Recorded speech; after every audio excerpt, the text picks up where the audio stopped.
આગામી આ 7 દિવસ વરસાદ માટે હવામાન વિભાગ તરફથી આગાહી કરવામાં આવી છે।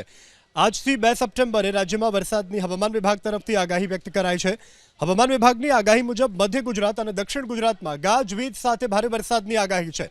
31 ઓગસ્ટ સુધી થંડર સ્ટ્રોમ વોર્નિંગ પણ આપવામાં આવી છે। આજે રાજ્યના 7 જિલ્લા અને 2 સંઘ પ્રદેશ દમણ અને દાદરા નગર હવેલીમાં વરસાદનું યલો એલર્ટ છે। આવતીકાલની જો વાત કરીએ તો આવતીકાલે મધ્ય ગુજરાતના મહીસાગર, દાહોદ, પંચમહાલ, વડોદરા, છોટાઉદેપુરમાં વરસાદનું યલો એલર્ટ, દક્ષિણ ગુજરાતના ભરૂચ, તાપી, સુરત, નવસારી, ડાંગ, વલસાડ જિલ્લામાં છૂટાછવાયા સ્થળ ઉપર ગાજવીજ સાથે વરસાદ પડશે। સંઘ પ્રદેશ દમણ અને દાદરા નગર હવેલીમાં પણ આવતીકાલે હવામાન વિભાગે વરસાદનું યલો એલર્ટ જાહેર કર્યું છે। આ ભારે વરસાદની શક્યતાને જોતા આગામી 2 દિવસ દક્ષિણ ગુજરાતમાં ખાસ માછીમારોને દરિયો ન ખેડવાની પણ સૂચના આપવામાં આવી છે। હવામાન વિભાગ મુજબ અત્યાર સુધીમાં રાજ્યમાં ચોમાસાની સિઝનનો 25.5 ઇંચથી વધુ વરસાદ વરસી ચૂક્યો છે।